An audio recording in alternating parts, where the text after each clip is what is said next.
الفاتحة إلى روح سيدنا وحبيبنا وشفيعنا رسول الله سيدنا محمد بن عبد الله صلى الله عليه وعلى آله وأصحابه وأزواجه وذريته أن الله يعني لرجالهم في الجنة ويقعون بأسرارهم وأنوارهم وعلومهم ونفحاتهم وبركاتهم في الدين والدنيا والآخرة جعلونا من حسبهم يرزقنا محبتهم ويتوفنا على ملتهم ويحشرنا في زمرتهم بالعافية والسلامة لهم الفاتحة أعوذ بالله من الشيطان الرجيم بسم الله الرحمن الرحيم الحمد لله رب العالمين الرحمن الرحيم مالك يوم الدين إياك نعبد وإياك نستعين اهدنا الصراط المستقيم صراط الذين أنعمت عليهم غير المغضوب عليهم ولا الضالين آمين بسم الله الرحمن الرحيم نويت التعلم والتعليم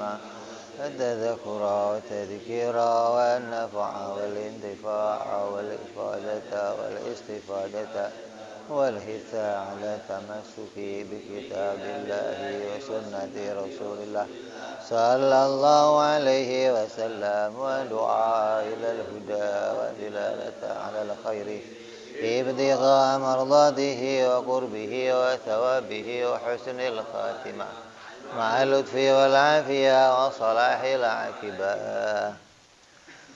Bismillahirrahmanirrahim. Alhamdulillah rabbil alamin.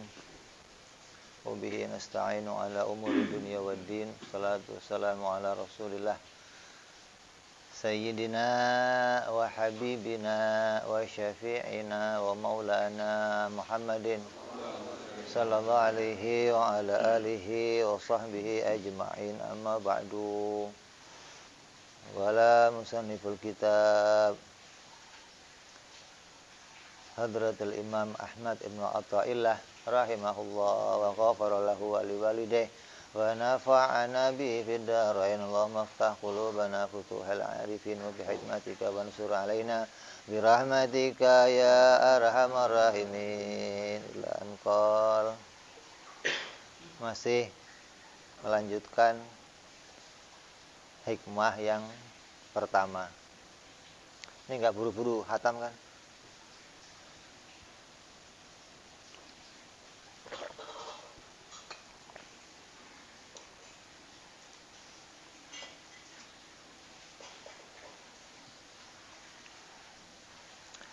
Bahwa Imam Ahmad berpesan dalam hikmah yang pertama, wa min alamatil i'timad 'alal amal nuqsanur raja inda wujudiz zalal. Tandanya orang yang berpegang kepada amal maka kurang pengharapan kepada Allah ketika terjadinya satu kesalahan. Jadi ketika terjadi hal-hal yang tidak diperkirakan, maka kurang pengharapannya kepada Allah Subhanahu wa ta'ala.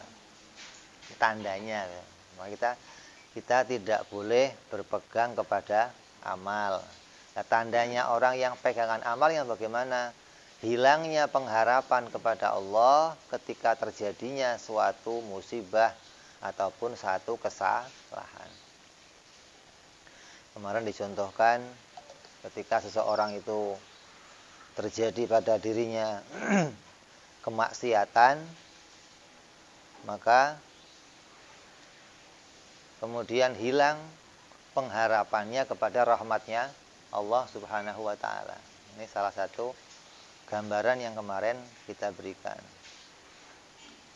Nah, gambaran yang lainnya apa? Orang yang berpegang kepada amal. Gambaran lainnya seperti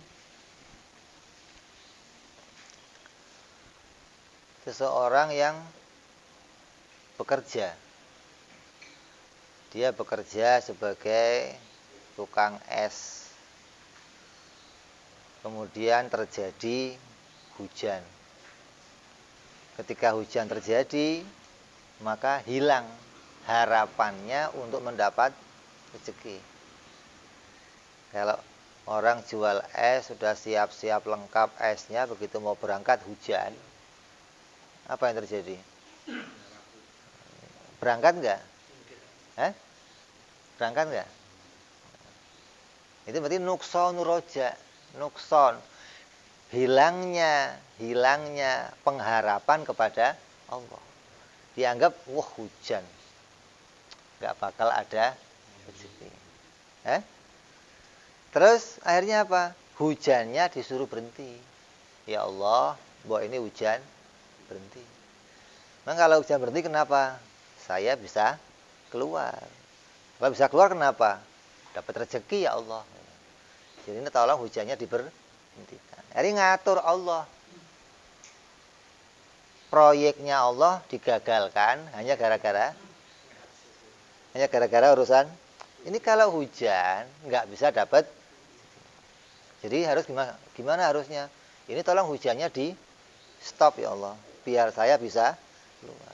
Jadi kayak yang ngasih rezeki itu kerjanya sendiri gitu. Kalau saya kerja ya dapat rezeki. Jadi harapannya itu terikat kepada adat tadi. Kalau saya berbuat sesuatu ya pasti akan menghasilkan. Kalau ada hujan, wah bahaya. Nggak bisa hasil apa-apa ini. Jadi gara-gara kepingin menghasilkan uang, akhirnya proyeknya hujan suruh dihentikan. Nah umpama dijawab begini sama Allah, lah ente mbok ya jangan ngatur-ngatur saya ngurusin hujan. Hujan proyek saya, terserah saya mau bikin hujan nggak bikin hujan, kok kamu ngatur-ngatur saya. Tapi kan saya nggak bisa dapat rezeki ya Allah. Lah kalau hujan turun kamu tetap rezeki gimana? Ya nggak apa-apa ya Allah. Emang Allah nggak bisa ngasih rezeki waktu hujan? Gitu loh maksudnya. Jadi jangan putus pengharapan kepada Allah. Ketika terpikir sesuatu, terhalang dan saya dapat rezeki, terus putus harapan. Ini yang nggak boleh begitu. Sama kayak yang sekarang sedang terjadi ini, corona ini. Gara-gara ada corona, kita berpikir proyek saya terhalang semua. Di antara yang proyek terhalang siapa? Saya nggak bisa ngaji, sono-sono proyek berhenti semua.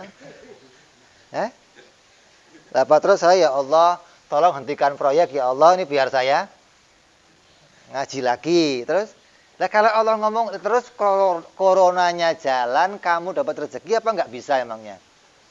Jadi jangan protes sama program yang sedang dijalankan Allah. Ini proyeknya Allah, ini nggak usah ikut-ikut.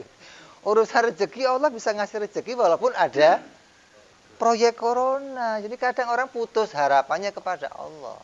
Hingga berharap, ya habis ini corona. Kalau corona saya nggak bisa rezeki, nggak bisa dapat. Kerjaan berhenti, semua terhalang.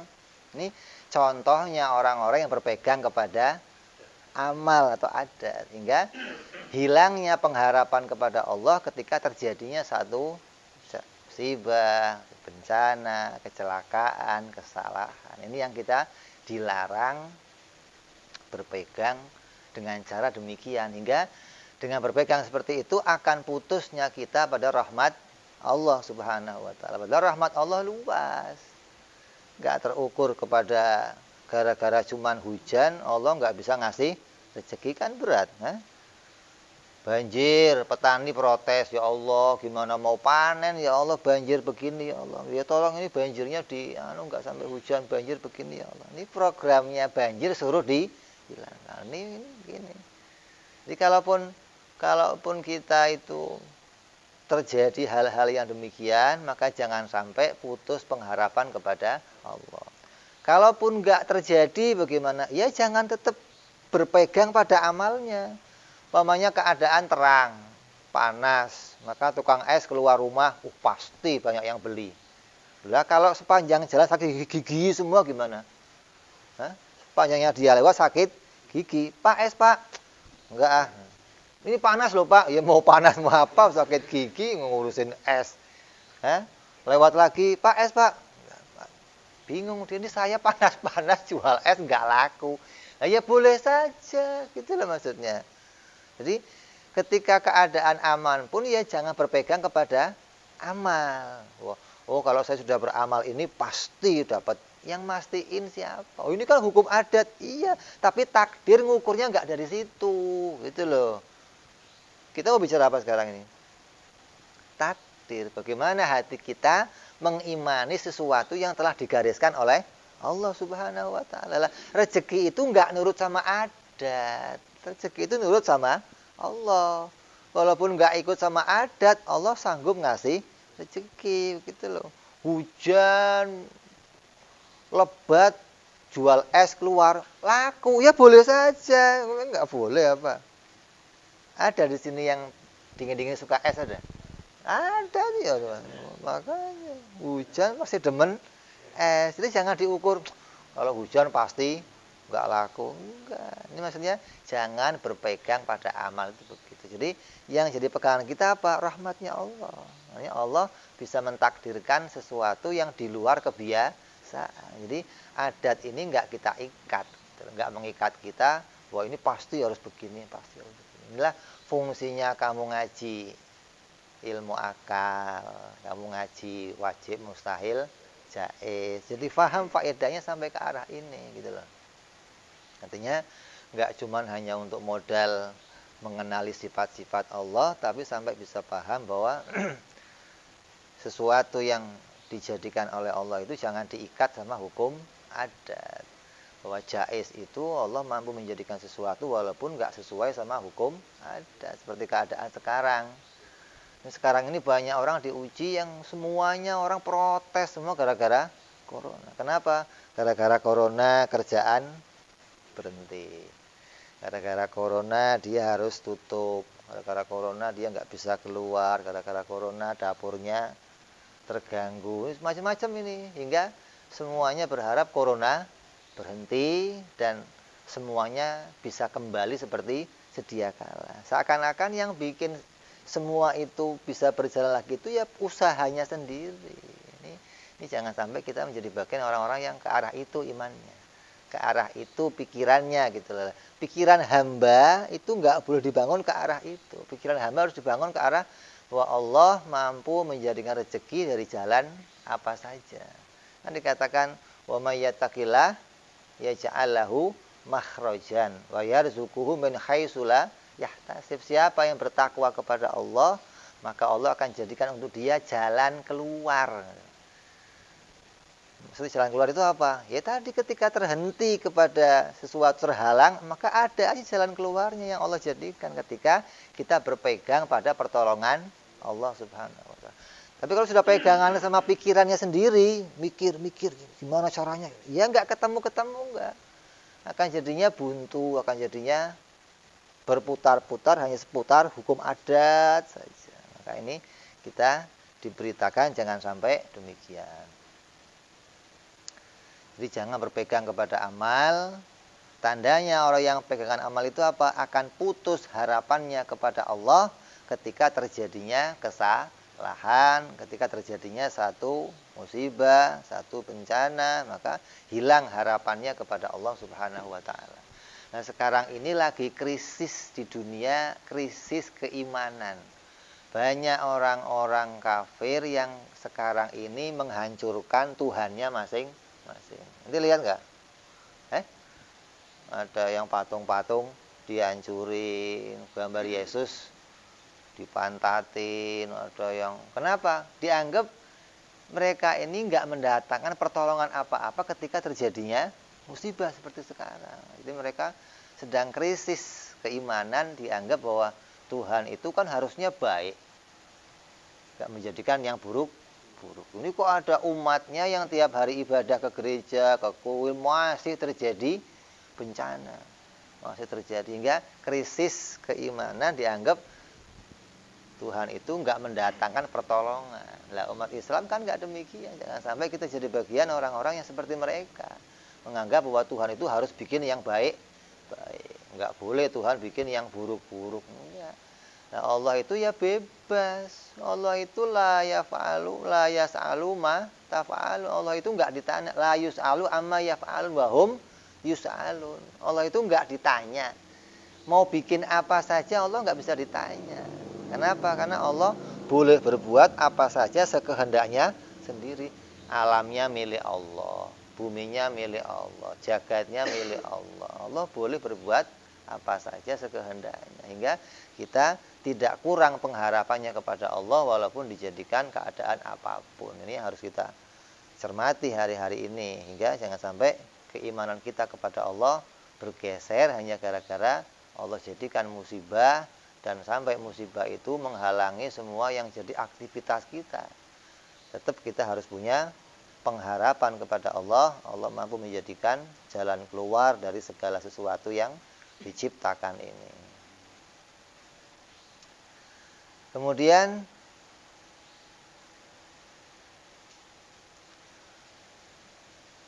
gambaran ini, bahwa kita nggak boleh berpegang pada keadaan seperti itu. Kenapa?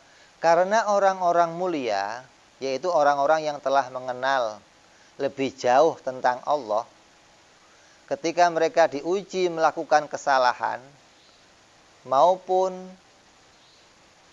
di dalam ketaatannya berbuat satu kesalahan, maka tidak sedikit pun hilang pengharapannya kepada Allah Subhanahu wa ta'ala.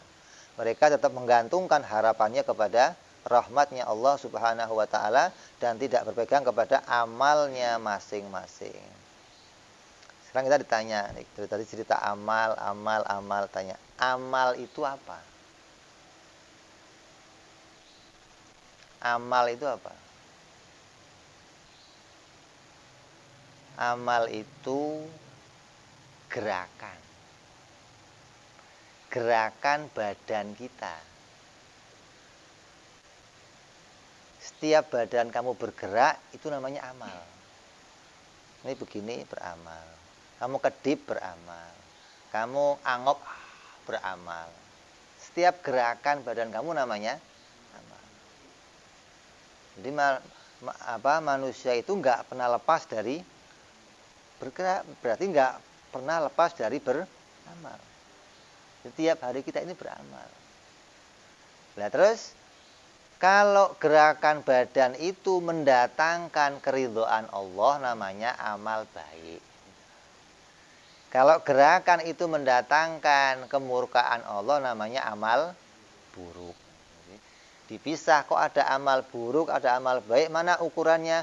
Ukurannya gerakan badan kita yang mendatangkan pahala dari Allah, namanya amal baik. Gerakan badan kita yang mendatangkan hukuman dari Allah, namanya amal buruk. Itu namanya amal. Nah, begitupun gerakan hati. Hati bergerak enggak? Hati itu bergerak enggak? Hati berubah-ubah enggak? Itu berarti bergerak. Suudzon, hasud, dengki, takabur, ngomongin orang, seneng, benci sama orang. Ini hati berubah namanya. Nah, perubahan hati itu juga amal namanya. Jadi kita ini punya dua amal. Ada amal zahir, ada amal batin. Jadi amal zahir apa? Ya gerakan badan kamu. Seperti apa saja. Sholat, seperti haji, seperti zakat. Ini ada gerakan-gerakan badan yang dikerjakan, maka tiap gerakan badan jadinya amal. Ada cewek lewat, kamu kedipin namanya. Itu amal enggak? Ada cewek lewat, kamu sweetin, sweet. Amal enggak itu? Amal. Jadi yang segitu juga terhitung ada amal baik, ada amal buruk. Jadi enggak terus, amal itu harus bentuknya sholat, gerakan. Enggak. Sedikit saja gerakan badan kamu itu namanya amal. Wong diemnya aja namanya amal. Enggak gerak-gerak namanya. Nungguin orang tidur mau maling, diem aja dia. Ya amal juga, diem aja ya namanya beramal, enggak harus gerak-gerak juga maksudnya. Artinya aktivitas badan kita begitu loh. Baik itu bentuknya gerakan atau bentuknya diam, baik hati kita, maka disebut namanya amalah. Kita ini diperintahkan selalu banyak beramal. Amal itu ya apa saja, sekecil apapun, kalau itu bentuknya amal harus kita kerjakan. Jangan amalnya milih-milih, jangan. Saya mau amal yang gede-gede aja lah. Pergi haji. Kalau puasa Ramadan. Yang Senin Kemis kecil-kecil ngapain? Saya yang gede-gede aja lah. Bukan yang gede-gede aja, lu malas aja, jalan kecil-kecil enggak. sholat, saya mau yang fardu yang penting, yang sunnah, itu mah nggak penting. Lu males, bukan nggak penting, bukan. Kalau ente memang seneng amal, amal itu sekecil apapun dikerjakan. Karena yang namanya amal mendatangkan pahala dari Allah. Sekecil apapun, ngangkat batu di jalan itu amal. Nih, kalau batu dibiarin, ada orang lewat bisa kesandung, udah saya pinggirin. Nah, ini amal, bentuk kebaikan. Nah, amal sekecil apapun itu bisa mendatangkan keridhaan Allah Subhanahu wa ta'ala. Kita kadang milih-milih amal, yang dipilih amal yang baik-baik. Contoh yang paling gampang lah sholat. Kamu sholat berjamaah namanya. Ketika kamu sholat berjamaah, imam sudah sholat. Pas kebetulan imam kamu masuk, imamnya sudah rukuk, sudah iktidal. Berarti kamu nggak bisa dapat 1 rakaat karena imam sudah iktidal. Nah, terus kamu nunggu imam itu rukuk, imam sujud, imamnya duduk, sujud lagi sampai imam berdiri, baru kamu masuk sholat. Itu kamu malas namanya. Menganggap kalau saya waktu imam iktidal saya masuk, nggak dihitung rakaat, ngapain? Kan nggak dihitung rakaat kan? Ngapain? Ntar aja lah. Nunggu imamnya berdiri, masuk, terhitung 1 rakaat. Ini lah, kamu nggak ngerti. Barangkali amal yang kamu nggak hitung pahalanya itu yang datangnya ridhonya Allah. Itu namanya kamu pegangan sama amal berarti. Menganggap bahwa amal yang saya kerjakan mendatangkan pahala. Kalau nggak dihitung, ngapain? Justru yang kamu nggak terpikir, nggak terhitung itu mungkin jadi hitungan pada Allah Subhanahu wa ta'ala. Kayak kemarin kita ceritakan, Imam Ghazali nulis kitab. Ada lalat, dia diem sampai lalatnya terbang. Ini kan nggak terhitung, kata dia. Amal apa itu? Tapi itu yang mendatangkan kebaikan kepada Allah. Jadi amal itu sekecil apapun kerjakan. Ketika ada kesempatan, imam sholat, rukuk, saya masuk langsung. Tapi kan nggak dihitung 1 rakaat, ya nggak apa-apa. Yang penting saya punya amal di situ. Nah, Allah memperhitungkan amal hambanya, Allah memperhitungkan keringat hambanya sekecil apapun dihitung sama Allah. Nggak ada yang, kalau keringatnya ngucur baru dihitung, enggak, itu belum netes saja dihitung, apalagi sudah netes gitu loh. Jadi keringat itu dihitung, amal itu diperhitungkan oleh Allah Subhanahu wa ta'ala. Jadi kita harus memperhitungkan bahwa semua amal kebaikan apapun yang mendatangkan ridhonya Allah harus kita kerjakan. Jangan milih-milih. Kamu dengar sebuah hadis, Rasul perintah siapa yang ngerjain ini akan dapat ini, langsung praktekin walaupun cuma sekali. Besok nggak praktek lagi. Cuma sekali itu kamu terhitung orang yang memuliakan hadisnya Nabi Muhammad SAW. Contoh, Nabi beritakan siapa orangnya yang sholat fajar, maka dia mendapatkan dunia seisinya. Sholat fajar itu kapan? Sholat qobliyah subuh. Ini mumpung Ramadan, mumpung kalau habis sahur kita melek sampai subuh, bisa kerjain. Ada tahajud, ada hajat, ada qobliyah subuh, bisa kita dapetin walaupun cuma di bulan Ramadan. Kalau selain Ramadan gimana, Bib? Jam 7 sholatnya selain Ramadan, gimana mau qobliyah? Bukan qobliyah, itu duha sekalian. Kebablasan. Jadi amal-amal yang kecil itu harus kita raih, harus kita kerjakan. Kenapa? Karena amal sekecil apapun itu ada perhitungan, tapi jangan kita pegangi. Lah, gara-gara nggak dipegangi itu apapun dikerjakan. Karena kita menganggap mungkin saja Allah mendatangkan kebaikan dari amal-amal yang nggak terkira-kira gitu loh. Nggak harus bahwa saya mau udah sholat, udah haji, udah hatam Quran, udah sedekah, udah berarti sudah aman.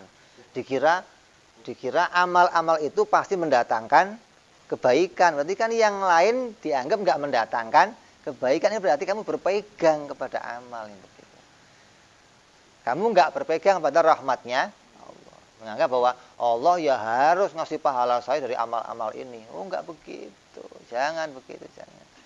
Itu kita diingatkan harus berpegang pada rahmatnya Allah hingga amal sekecil apapun akan kita kerjakan. Lah amal atau perbuatan baik yang mendatangkan pahala itu ada 3. Ada amalan Islam, ada amalan iman, dan ada amal ihsan. Dalam agama kita menyebut bahwa perbuatan amal kita ada 3 macam amal. Ada yang disebut namanya Islam, ada yang namanya iman, ada yang namanya ihsan. Ketiga perbuatan ini mendatangkan kebaikan dari Allah, mendatangkan pahala dari Allah. Adanya amalan Islam itu apa? Amalan Islam itu amalan yang perintah mengerjakan sesuatu atau meninggalkan sesuatu dengan anggota badan. Yang tujuannya apa? Yang tujuannya ingin membaguskan badan kita. Jadi kita diperintah oleh Allah dengan aturan Islam, aturan dohir. Tujuannya apa? Agar perilaku badan kita jadi bagus. Kamu disuruh sholat, disuruh bersih-bersih pakai siwak, kamu disuruh puasa, disuruh pergi haji, disuruh mandi, disuruh cebok, ini semua yang dikerjakan itu agar badan kamu jadi, agar hidup kamu sebagai manusia jadi manusia yang bersih, yang bagus, karena terikat oleh aturan-aturan dohir. Seperti sekarang ini orang dianjurkan wudhu, dianjurkan cuci tangan. Nah, umat Islam dari dulu cuci tangan sudah dianjurkan terus. Ya wudhu, ya cuci tangan. Kalau mau makan cuci tangan, setelah makan cuci tangan itu dianjurkan. Nggak cuma sekarang aja. Berarti kan ajaran Islam itu sudah betul-betul membaguskan badan kita. Gitu. Kalaupun kita nggak ngerjain, ya kamu yang rugi. Sudah ada aturan baik, kamu nggak ngerjain gitu loh. Kamu yang rugi. Jadi aturan Islam itu aturan yang dipakai untuk membaguskan badan kita atau membaguskan amalan dohir kita. Nah, amalan Islam itu banyak. Ya ibadah, ya puasa, ya haji, ya zikir, ya sedekah. Ini amal-amal dohir. Nah, di antara amal dohir yang banyak itu yang terbaik yang mana? Yang paling istimewa. Di antara amal yang zahir yang paling baik itu adalah taubat. Membersihkan dirinya dari kesalahan. Jangan dianggap orang salah itu harus yang berbuat dosa besar saja. Istighfar itu enggak harus yang dosanya besar saja. Istighfar itu tiap waktu. Sampai Nabi aja mengajarkan istighfar. Nabi punya dosa enggak? Nabi ngajarin istighfar, berarti menunjukkan bahwa istighfar itu di antara amal-amal zahir yang penting sekali kita kerjakan. Di antara amal zahir yang harus kita jaga, kita dahulukan itu apa? Memperbanyak taubat kepada Allah Subhanahu wa taala atas apa? Atas kekurang sempurnaan ibadah kita. Itu minimalnya begitu. Ya Allah, sholatnya baru bisa begini. Amalnya baru bisa begini. Ngajinya baru bisa begini. Allah minta maaf ya Allah, belum sempurna, belum. Sama kayak kamu jadi pegawai lah. Kamu jadi pegawai, disuruh kerja sesuatu, disuruh motongin rumput. Begitu motongin rumput selesai, ngomong sama majikannya, Pak, minta maaf belum bisa semuanya nih Pak, hari ini Pak. Baru bisa segini aja. Minta maaf ya Pak ya. Ini kita sebagai pegawai yang tahu ketika babatin rumput ada yang kurang, ada yang masih belum tingginya sama, maka ini jadi sebuah kesalahan yang pantas kita minta maaf kepada Tuhan kita yang nyuruh. Begitupun ibadah kita yang lainnya, kita sholat. Apa kita menganggap kira-kira sholat kita udah sempurna kira-kira?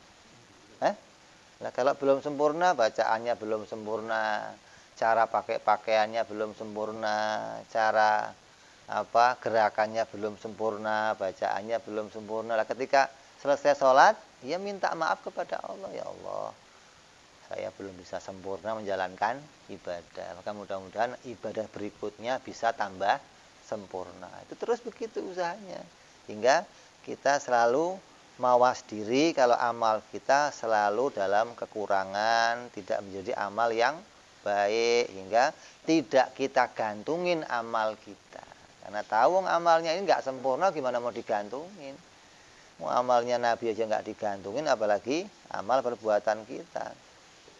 Sampai Nabi SAW bersabda apa? Apa sabda Nabi? La yadhulu,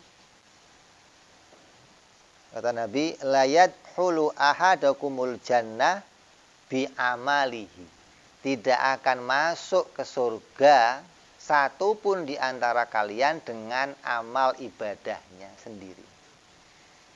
Nabi nyampaikan di depannya sahabat. Ketika Nabi nyampaikan, sahabat nanya. Qalu, sahabat nanya, wala anta ya Rasulullah. Apakah juga engkau ya Rasulullah? Iya, walaupun saya. Jadi Nabi, walaupun saya itu enggak masuk surga karena amal saya enggak. Terus gimana? Wala ana illa, kata Rasulullah, ayyataghammidani Allahu birahmatihi. Kecuali Allah itu melimpahkan rahmatnya kepadaku. Jadi yang memasukkan aku ke surga itu bukan amalku, tapi rahmatnya Allah yang dilimpahkan kepadaku. Jadi kita nggak boleh gantungin amal, ini berpegang kepada hadisnya Nabi Shallallahu Alaihi Wasallam. Lah, hadis ini kemudian ada yang sampai menganggap bahwa tuh Nabi nggak dapat jaminan masuk surga. Nabi aja nggak dijamin masuk surga. Ini keliru. Ini salah. Gara-gara hadis yang mengatakan kamu nggak akan masuk surga dengan amal kamu, walaupun saya nggak akan masuk surga. Terus disimpulkan Nabi nggak dijamin masuk. Oh ya, keliru. Itulah. Itu bicara apa? Bahwa Allah memasukkan hambanya ke dalam surga itu dengan rahmatnya. Lah, siapa yang mau dimasukkan ke surga dengan rahmatnya? Ya Nabi, diantaranya yang sudah tertulis orang-orang yang pasti masuk surga. Artinya wajib masuknya karena telah diberitakan oleh Allah Subhanahu wa taala. Masuknya dengan rahmat Allah. Di amal yang pertama namanya apa? Amal zahir atau amal Islam yang fungsinya untuk membagusi tubuh kita, membagusi badan kita. Yang kedua, amal yang baik lagi setelah kita bertaubat, membersihkan diri kita dari segala macam kemaksiatan, baik itu kemaksiatan zahir, kemaksiatan batin. Ini kita bersihkan, enggak kita kerjakan, itu amal yang paling baik. Ada orang datengin istighosah, pengajian atau macam-macam sana. Ini tujuannya mau ngelakuin amal baik. Nah, kalau saya momanya nggak ngerjain pengajian, nggak ngerjain apa-apa, saya diem diri di rumah doang, itu jadi amal baik enggak? Kalau diem dirinya di rumah itu meninggalkan kemaksiatan, itu amal baik. Saya nggak keluar, karena saya kalau keluar akan berbuat maksiat, maka diemnya di rumah itu sudah jadi amal yang baik. Jadi nggak cuma ngerjain istighosah ataupun maulidan jadi baik, diem diri bisa jadi baik kalau diemnya itu meninggalkan kemaksiatan. Seperti tidur. Ya, ada orang ngomong tidurnya orang puasa dapat pahala. Itu kalau tidurnya orang bodoh kayak kita. Tidurnya orang ahli maksiat. Kenapa kalau nggak tidur maksiat? Kalau nggak tidur Facebookan. Kalau nggak tidur lihat game. Kalau nggak tidur TV. Mendingan tidur dah begitu. Nah, kalau orang alim tidur gimana? Rugi. Orang alim kok tidur. Kenapa? Karena meleknya ibadah. Jadi meleknya dia baik. Nah, kalau orang bodoh kayak kita, meleknya merugikan, maksudnya tidur menguntungkan. Jadi mendingan tidur terus kamu begitu. Jangan melek-melek gitu. Karena tidurnya nggak sampai berbuat Jadi yang pertama, pakaian yang terbaik yang kita bisa pakai dari pakaian amal itu apa? Berusaha membersihkan segala kesalahan. Itu amal yang terbaik. Walaupun bentuknya membersihkan amalan batin. Saya biar nggak sombong, biar nggak riya. Nanti akan satu persatu kita akan bicarakan bagaimana hatinya nggak takabur, nggak hasut sama orang, nggak tamak, hatinya nggak jadi orang yang pingin haknya orang lain. Semua kesalahan itu kalau kita berusaha membersihkannya itu hal yang terbaik. Nah, kata Nabi apa? Jihad yang paling berat itu jihad melawan hawa nafsu. Nah, hawa nafsu isinya apa? Ya baik itu amal dohir ataupun amal batin yang mengajak kepada kemaksiatan, itu bentuknya adalah perang melawan hawa nafsu. Kalau kita bersihkan, kita singkirkan, itu perjuangan yang paling istimewa. Ini sesuai dengan hadisnya Rasul Shallallahu Alaihi Wasallam. Terus yang kedua apa? Baru bertakwa. Yang paling pantas itu memang kita itu bersih-bersih diri dulu. Enggak yang paling pantas itu sholat dulu. Enggak.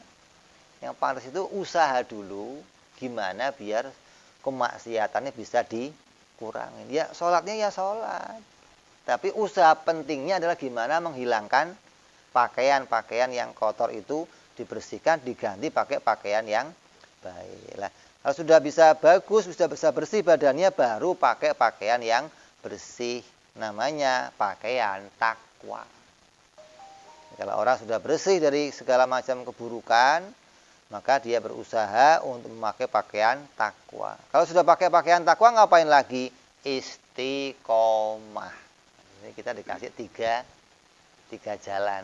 Bersihkan badan, pakai pakaian, terus istiqomah. Ini amal dohir namanya, yang bisa kita kerjakan sebagai orang Islam. Maka amal itu ada 3 amal. Itu amal yang pertama, membersihkan diri dari kesalahan. Yang kedua, berusaha memakai pakaian takwa. Yang ketiga, menjaga ketakwaannya sampai hari kematian. Yang kedua adalah amalan iman. Apa itu amal iman? Amal iman itu adalah sebuah amalan yang isinya adalah perintah Allah untuk menata keyakinan diri kita. Ini bukan lagi tugasnya amal dohir, bukan tugas tangan, bukan tugasnya mata, bukan tugasnya kaki, bukan. Tapi tugasnya hati. Nah, tujuannya untuk apa amal ini diberikan? Untuk membaguskan hati kita. Di antara semua amal hati, apa yang paling utama untuk dikerjakan dulu? Yang pertama dikerjakan adalah ikhlas. Ikhlas ini amal yang pertama harus dikerjakan. Ikhlas itu susah apa gampang?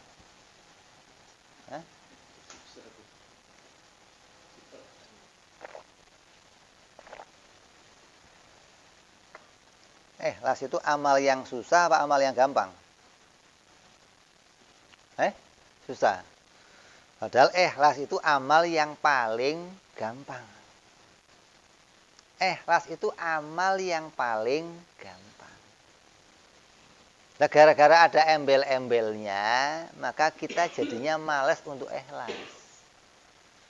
Ikhlas itu gampang, kayak begini. Saya mau ke masjid. Mau ibadah, mau sholat. Ikhlas, saya mau sholat. Sudah pakai pakaian apa saja. Yang penting tutup aurat. Tapi kadang enggak. Kalau pakai pakaian ini ntar orang enggak lihat. Ini enggak ikhlas ini, jadi ribet. Harus pakai pakaian bagus. Kalau lecek enggak bagus, setrika dulu. Ini kira-kira enggak ikhlas jadinya. Kalau ikhlas apa gampang malah. Yang penting sholat. Orang mau ngeliatin apa, ngomong apa enggak. Malah gampang sebenarnya orang ikhlas itu. Lah gara-gara sulit itu gara-gara dibarengi sama enggak ikhlas. Jadi jangan dianggap bahwa ikhlas itu sulit, justru gampang ikhlas itu. Cuman kitanya aja yang nggak berani untuk ikhlas. Kenapa? Karena kita masih punya embel-embel tadi. Masih punya kerusakan hati. Apa? Pengen dipandang orang, pengen dilihat orang, pengen diperhatiin orang, hingga mengadakan satu tindakan yang bisa mendatangkan apa yang kita tuju. Sama kayak kamu ibadah. Gara-gara kamu ibadahnya pingin surga, sulit akhirnya. Harus khusyuk. Kalau nggak khusyuk, nggak surga. Bismillah. Coba ikhlas. Mau surga nggak susah, sholat. Bismillahirrahmanirrahim. Nikmat. Nggak terikat hatinya. Gara-gara yang dipikirin surga, kalau ini ribet. Jadi ikhlas itu amal yang paling gampang sebenarnya. Gara-gara kamu nggak ikhlas, sulit makanya. Jangan dibalik, jangan. Ikhlas itu sulit, Bib. Belum dibalik. Ikhlas kok sulit. Amal karena Allah kan gampang sih. Hah? Tidak karena yang lain. Allah. Kita ini kadang pingin yang lain itu yang jadinya sulit. Kalau kita mau amal karena Allah ya gampang semua. Nggak ada yang mengajak kita sulit, nggak ada. Keluar rumah harus nyisir. Kenapa? Ntar diledekin orang nggak enak. Pakaian mau yang bagus ini. Gara-gara punya tindakan ini hingga kita punya pekerjaan-pekerjaan tambahan yang menyusahkan kita gara-gara punya tujuan selain Allah. Sholatnya pinginnya surga. Gara-gara pingin surga, ya akhirnya harus khusyuk, harus kalau ini enggak dikasih pahala, ntar batal lagi, enggak pahala. Sampai bismillah. Kenapa? Kalau enggak dapat pahala, ribet. Jadi mengadakan hal-hal yang mestinya enggak mesti dilakukan begitu. Gara-gara tujuannya bukan karena Allah Subhanahu wa taala, tapi karena mengharapkan yang lain selain Allah. Sama dengan perbuatan yang lain-lain. Jadi yang pertama harus kita miliki itu ikhlas. Amal itu ya karena Allah. Sholat ya karena Allah. Puasa karena Allah. Mau kamu pakai baju ya karena Allah. Ke masjid karena Allah. Sudah nggak memandang yang lain selain Allah. Nggak jadi prioritas lah. Nggak jadi tujuan. Ini kalau mereka itu nggak merhatiin kita, nggak ada urusan saya. Yang pertama itu. Yang kedua yang harus kita miliki dalam sebuah amal hati itu apa? Sidik. Apa itu sidik? Sidik itu bahasa Arab artinya sesuai luar dalam. Bahasa kerennya punya integritas. Orang itu punya integritas. Artinya apa? Orang itu kalau bertindak jadi orang yang sidik. Artinya hatinya dan luarnya itu cocok sama gitu. Tindakan luarnya dan apa yang dalam hatinya itu cocok. Lah orang Islam harus berusaha seperti itu. Lah kita ini seringkali membohongi diri sendiri. Yang paling berat itu membohongin diri sendiri. Artinya yang kita omong apa, yang kita kerjakan apa. Yang kita lakukan apa, yang diomong apa. Ini keadaannya seperti ini menunjukkan seseorang itu nggak punya integritas, nggak punya sesuatu yang benar dalam tindakannya. Ini harus kita rubah. Setelah bisa ikhlas, kemudian bisa jujur luar dalam. Yang ketiga adalah tumak ninah, menenteramkan hati dalam menghadap Allah. Artinya sudah nggak ngelirik kepada selain Allah. Kalau sudah ngadep Allah tenang. Artinya ketika dalam keadaan susah, ruwet, ingat Allah, tenang.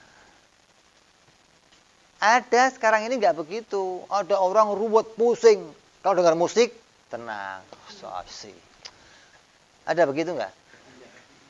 Itu kamu nggak boleh begitu. Tenang kalau nyebut Allah, tenang. Nah ini kamu sampai pada makna ini. Nggak dengar yang lain nggak.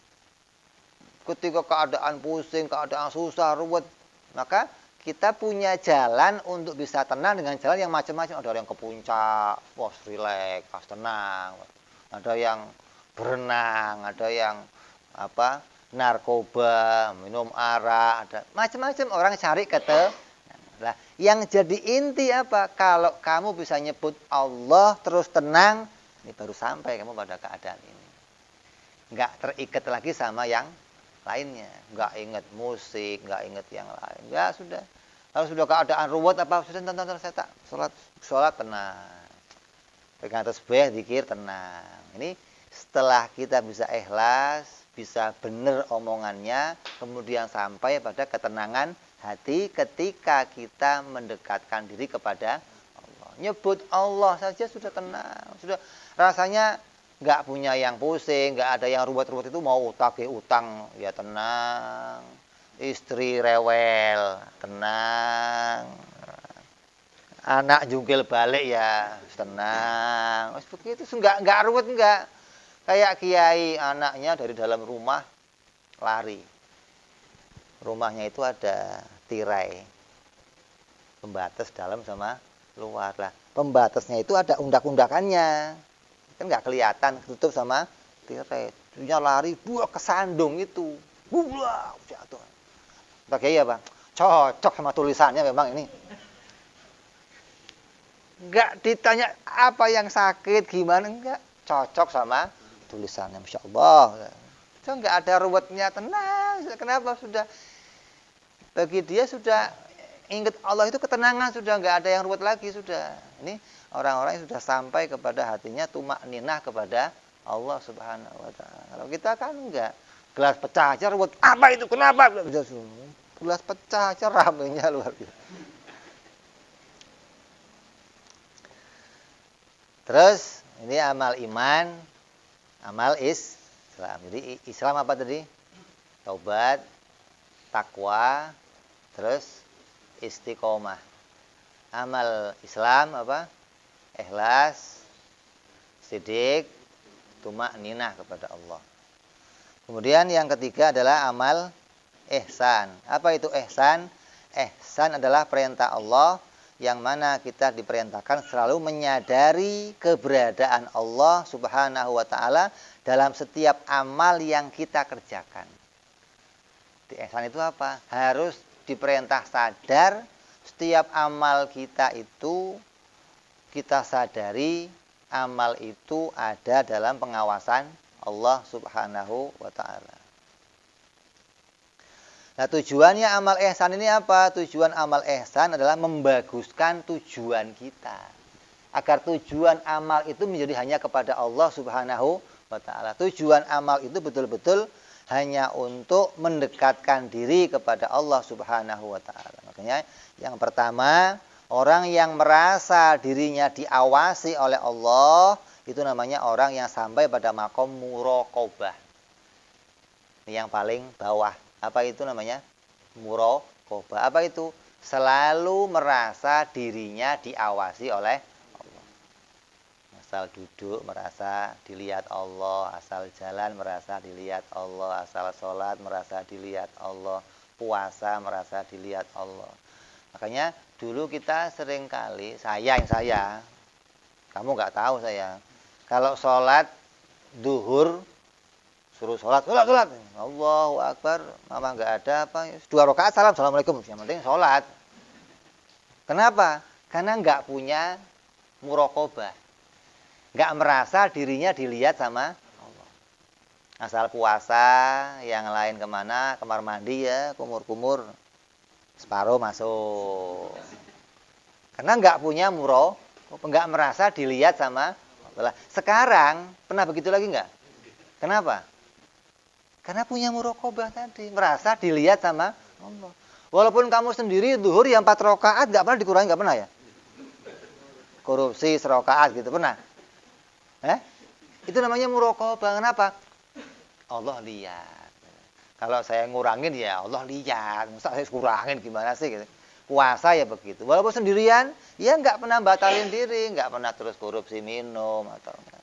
Ini hatinya mulai punya tingkat yang pertama namanya muraqabah. Merasa kalau kita diawasi oleh Allah Subhanahu wa taala. Yang kedua, setelah bisa muraqabah, nanti naik lagi amal yang lain yang bisa kita kerjakan namanya musyahadah. Selalu merasa melihat Allah. Ini yang kedua ini. Orang yang kalau beramal dia sudah melihat Allah. Kalau masih merasa dilihat kadang ketinggalan, kadang lupa kalau dilihat sama Allah. Kayak orang kerja lah, orang kerja nukang apa ya kerjain, kadang ngerasa dilihat bosnya, kadang yang ngerasa bosnya enggak ngeliatin. Tapi kalau dia langsung ngelihat bosnya beda lagi nih. Setiap ngerjain merasa dia melihat bosnya, oh kerjanya bagus terus, nggak pernah sembrono, nggak pernah. Kenapa? Oh merasa dianya ngelihat bosnya di situ. Hingga kerjanya selalu bagus, nggak pernah main-main, nggak pernah bercanda, nggak pernah ada kekurangan. Ini orang-orang yang sudah sampai pada makom kedua, namanya makom musyahadah, bisa melihat Allah dalam tiap-tiap tindakannya. Nah, setelah sampai pada begitu, yang puncaknya apa? Puncaknya adalah ma'rifat kepada Allah Subhanahu wa ta'ala. Artinya orang-orang yang sudah pada makom-makomnya para nabi, makom-makomnya para wali-walinya Allah. Ini sudah makom puncaknya ibadah kepada Allah Subhanahu wa ta'ala. Yang mana hati mereka adalah makomnya sampai pada makom ubudiyah. Sudah nggak punya keinginan yang lain selain hanya ibadah kepada Allah Subhanahu wa ta'ala. Ini namanya semuanya amal. Kalau kita sudah punya amal ini semua, amal Islam kita punya, amal iman kita punya, amal ihsan kita punya, terus gimana? Jangan dipegangin. Walaupun sudah bisa itu semua, tetap berpegang kepada rahmatnya Allah. Kadang kita sok, udah bisa begini, oh saya. Udah bisa begini makomnya, saya. Baru bisa subuhan berjamaah, udah saya. Kamu apa? Baru subuh berjamaah. Apalagi kok bisa tahajud sekali aja. Wes, besok keluar orang kecil semua. Apa ini? Apa ini? Ini berat, yang begini berat. Hatinya nggak boleh. Kenapa? Karena amal itu urusan kamu sama Allah. Kadang orang lain lebih mulia dari kamu nggak ngerti. Kamu nggak bisa ngukur, kalau saya sudah tahajud, pasti paling mulia. Oh, kata siapa? Namanya kamu berpegang kepada amal. Itu nggak boleh. Orang yang demikian, maka akan gampang menjadi orang yang putus asa dari rahmatnya Allah Subhanahu wa ta'ala. Jadi ini yang harus kita pahami. Maksud hikmah yang pertama ini, jangan berpegang kepada amal. Maksudnya, perbanyaklah amal kepada Allah. Perbanyaklah berbuat kebaikan yang mendatangkan pahalanya Allah, tapi tetap berharap pada rahmatnya Allah Subhanahu wa ta'ala, bahwa hanya rahmatnya lah yang akan mendatangkan kebaikan untuk kita, mendatangkan kemuliaan, mendatangkan kebahagiaan, bukan amal kita yang bisa mendatangkan sesuatu. Maka mudah-mudahan kita semua oleh Allah diciptakan amal yang baik, dijadikan menjadi hamba yang baik, hamba yang bisa membangun iman, membangun Islam, membangun ihsan, sehingga kita bisa menjadi amal-amal yang dibanggakan di hadapan Allah Subhanahu wa ta'ala. Dan kita mengharapkan Allah senantiasa melimpahkan rahmatnya kepada kita semuanya dalam keadaan baik, dalam keadaan selamat. Di dunia kita punya iman, sampai di akhirat kita punya iman kepada Allah Subhanahu wa ta'ala. InsyaAllah kita sambung lagi yang akan datang bicara hikmah yang kedua, insyaallah. Wallahu a'lam bishawab. Wa ila hadratin nabi. Al-Fatihah. A'udzu billahi minasyaitonir rajim. Bismillahirrahmanirrahim. Alhamdulillahirabbil alamin arrahmanir rahim maliki yaumiddin. Iyyaka na'budu wa iyyaka nasta'in ihdinas siratal mustaqim siratal ladzina an'amta 'alaihim ghairil maghdubi 'alaihim waladdallin. Amin.